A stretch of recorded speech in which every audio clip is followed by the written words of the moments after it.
அகமதாபாத்திலிருந்து லண்டனுக்கு போக வேண்டியிருந்த ஏர் இந்தியா விமானம் AI-171 அப்படிங்கிற விமானம் தான்.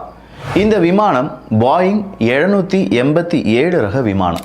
ஸோ பாயிங் 787 அப்படி இல்லைனா ஏர் இந்தியாவினுடைய 171. இந்த விமானம் கரெக்டாக ரன்வே நம்பர் 23லிருந்து 1:38க்கு அதனுடைய பயணத்தை ஆரம்பிக்குது. அடுத்த நிமிடம் அந்த பயணம் அதனுடைய இறுதி பயணமாக மாறிவிட்டது. ஒரு 400லிருந்து 600 அடி உயரத்தில் பறந்திருக்கலாம்.